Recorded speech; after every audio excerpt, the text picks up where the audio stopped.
beautiful. I love it. Yeah, that's beautiful. So the program that the mosque is running, right? The food drive, right? Mm-hmm. And the Like open that. houses that we have, and then we have a full-time school. We have, well, in pandemic we don't have many programs that we like to have. We have a food truck that we take to underprivileged areas, and so on and so forth, and different classes that we have. How do you see these activities? Oh, I love it. You love it. I think they're amazing. Amazing. Like doing good work for people who Yeah. even who aren't Muslims. Like Yeah. that's our purpose. Yes. Serving people, Yeah. like serving Allah, serving His creation. Yeah. Yeah. So I think that's amazing, and I like taking part in that because I didn't really have that back home, Yeah. and it's just so nice. Alhamdulillah. That's great. Jason, you have been to these? Just one time. I just time. went one time when I was off school 1 week, and I canvassed. It was love to see. There was a lot of young people there, Yeah. a lot of older people there. So you see like a big span of people, everyone working together. Yeah. I brought my son for that one. So this is Yeah. really good. This How is much your great. son, mashallah. Yeah, this is something that is good for young people to have opportunities, and old people too, people me too, for us to have opportunities to do good and Yeah. interact with the community. I don't know exactly who the food's going to, Yeah. because I didn't stay for that part of it, Yeah. but I would imagine that's great dawah, great opportunity for Yes. for people to learn Yeah. who Muslims are, at least kind of see. This is what we did this in Bermuda as well. Bermuda, yeah. At the mosque that we were at, there was like an older folks home, like right behind us. Bermuda's a small island, and so we would cook up food on Saturday night and then take it to them. So a lot of these people, they don't have, maybe their family members no longer come to visit them or what have you. So there's always people in need in the community. Yeah, yeah, And So, sister, I was talking to Jason a few days ago, and that is, what do you think we can do, the Muslim community can do together to promote Islam in US, at campuses, outside, in schools, out there. There are so many ways we can promote Islam, especially when people like you are there in big numbers who want to learn Quran, or who want to know the original teachings of God. So how can we, what can we do more to reach out to them? On campuses, the MSA does tabling, which is like a dawah, Yeah. like table where we Yeah. like hand out materials to people who come up to us. We like try to educate them and break down the misconceptions, but it's a little more complex in high school because there are some communities that have no Muslims, yes. so you can't really reach out everywhere. But I would say that some high schools do have MSAs, and I would encourage them to do some sort of tabling at lunch or whatever to try to encourage that. But yeah. You guys do like fastathons and stuff like Yes. that? I remember that. From what I've heard, they did it last year, but this is my first year at UCF, so I don't know what it's like, but I've heard it's a very big event. People from all over, Yeah. religions, they attend and they learn about Islam and, break the fast together. Yes. So, I always pressure at least 2 or 3 of my non-Muslim friends, family members, or co-workers to fast with me during Ramadan. And they may not fast the entire month, but I'll try to grab, fast with me this day, and then we'll go break our fast together at, this person. Always pick a Muslim, they got really good food, and break the fast there. That's a great dawah too. So when you fasted for the first time in Ramadan, when was what, last time or before that? I fasted a little bit before Ramadan, but in Yeah. Ramadan it was kind of tough. Because, I was the only one in my family, and my parents would get mad at me, like, why are you waking up at 5 a.m. to eat? Like, you're so weird. And they're like, you're waking up the whole family, so I have to, tiptoe to the kitchen and, all that. But, yeah, it was a very interesting experience. It really does humble you to the struggles of other people, and it like the Prophet sallallahu alaihi wasallam, he said, it's a shield from sins. Yeah. Yeah. And in a way, that's really true, because Yeah. obviously because he said it, but also experiencing it, like, you're more cognizant of Allah, you have more taqwa and all that stuff, so it's a blessing to fast, even though it's a little tough. But Yes. it's Yeah. amazing. Did you find it really hard first time fasting, like not eating or drinking the whole day? Yeah, it was tough the first, 3-4 days, but alhamdulillah, your body gets into the cycle of, fasting, and it gets easier. But yeah. So you have been fasting for 20 years, I guess. Yeah. The first time, I was thinking back to that first year of fasting and trying to understand, everything was less online. So trying to understand like the calendar of when you can eat, when you can't eat, when you're allowed to break your fast was was complicated. I do remember the headaches. I remember thinking like, yeah. oh my God, what's happening? Yeah, yes, yes. But I always like a challenge, so I saw like as a challenge. Say, okay, we're gonna try to do this, not eat. And at the time, I was actually coaching, and I was training with a group of kids. And I said, I'm not gonna stop my training, And I was right in the middle of the day. I'm still training. I can't do that now, but I was a young man at that time. So Jason, when you are breaking your fast in the evening, right? Yes.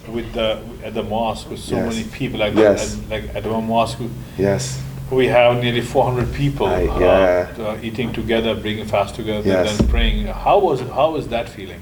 I love the brotherhood of the feeling. Yeah. I don't like the food that much because the taste of the food is wonderful, Yeah, but like the nutrients, Yeah. I don't, like I got a very regimented system. I actually prefer to break my fast at home now Okay. because I eat very, very much like the prophetic foods. Yeah. So I'm eating like dates and watermelon, water. Like I'm eating I eat clean in general year round, but in Ramadan I eat very clean. So I don't like sweets. I don't have any processed sugar. I don't like any of that stuff. Okay. Because I feel like it shocks I don't know, like your body doesn't like that. Okay. So now you break your fast at home. Yes, Okay. yeah. That's yeah. good. Then. Yeah. Or with a group of people. Yeah, Or with a yeah. group of But where I can control more like what I eat. Yeah. Yeah, my first Ramadan, I actually worked at a restaurant.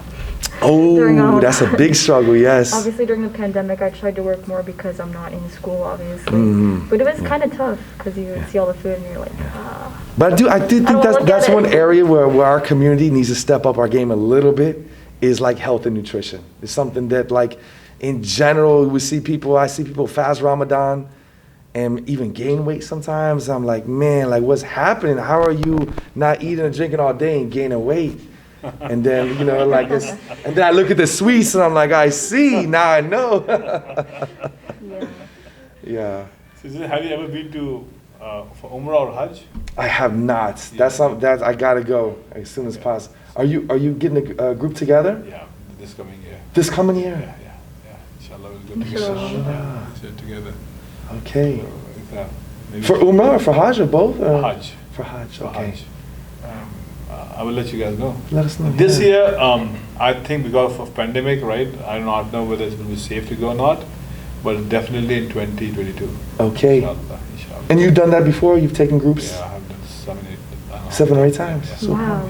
Is it the groups that you take? Is it always from like our community here in Central Florida? Always coming, my friends. And how big of groups? The biggest one was like 70 people. Is that too much for you? Is that like you don't like that? No, That's see, okay. everybody I know and everybody knows me. So it's like, it's all local Central Florida people. I Most see. of them, if not all. I see. So we already know each other well. Yeah. So I have no problem controlling Yeah. 60, Yeah. 70 people. Alhamdulillah. It's kind of fun as well. Alhamdulillah. Because we know each other, so we know who you are, where you're coming from. Yes. So we always have a good time. Do you guys like do classes before? Yes. Okay. I take classes before Yes. and during Hajj as well. I see. During Hajj as well. So yeah. And then you spend some extra time like walk. Can you walk us through like what a Hajj looks like? Okay. What you do is that we go for 15 days. Mm-hmm. 15 days. So we fly from Orlando, let's say, to Dubai, Mhm. and Dubai to Medina first. Okay. So we go to Medina. We spend nearly 6 nights there in Subhanallah. Medina. So we visit the grave of the Prophet, the mosque, and we do other, we visit other holy places Yeah.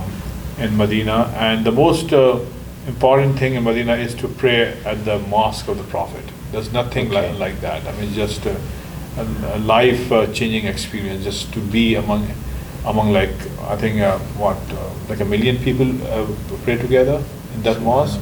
So it's just a complete, and then after every mosque, going to the grave of Prophet and presenting your salam to him. That's like a very, very, very nice feeling. So we spend 5 nights there, and then we travel from Medina to Mecca. And in Mecca, we are going to spend 9 days Subhanallah. before Okay. we fly out. So the Hajj itself is 5 days. Mm-hmm. So once we reach Mecca, we spend 1 or 2 days, whatever are remaining before Hajj. So during these 2 days, we do Umrah, right? Okay. We do Umrah and we spend as much time in Haram as possible, inside the Holy Mosque. Yes. And then the day of Hajj, which is the 8th of Dhul Hijjah, we leave Mecca. Everybody leaves Mecca. We go together, like 3 million people together. We go from Mecca in buses to this place called Mina. So there are huge tents, good for 3 million people. Yeah. So we spend that night in Mina, and then the very next day is the main day of Hajj, which is Arafah. So Okay. we, all of us go to this open, barren land. Nothing there. Yeah. It's just open. So we had to spend the whole day there. So that is And 3 million people fit. 3 million people. And it's everybody's crying, praying, begging for forgiveness from God. Everybody is the same, whether you are a king or a small person. Everybody is doing the same thing. And the whole day spent in dua, in making dua to Allah, supplicating to Allah. So, and then after the sunset, we go back to Mina, from where we have come. Okay. And then we go back to Haram of Makkah to do the tawaf again, come back to Mina. Then finally, when we are ready to leave, we do the last tawaf, which is called farewell tawaf of Makkah, and then we come back to our homes. So the whole process is 15 days. Okay. But of course, life changing. Once you go there, you feel like going again and again. And is it always that you always spend some time in Medina when you make Hajj? Or that's recommended? It or is that's a recommended. bad- It's not part of Hajj, I see. but it's just logical for a person who's going from Orlando, for example, Yeah. spending $8,000-10,000. He would like to visit the grave of the Prophet. He would like to visit his mosque, Yeah. Sallallahu Alaihi Wasallam, his, where he walked. You like to walk there. Yeah.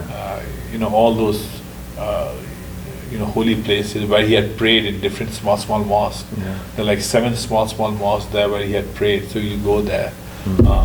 Then the first mosque that he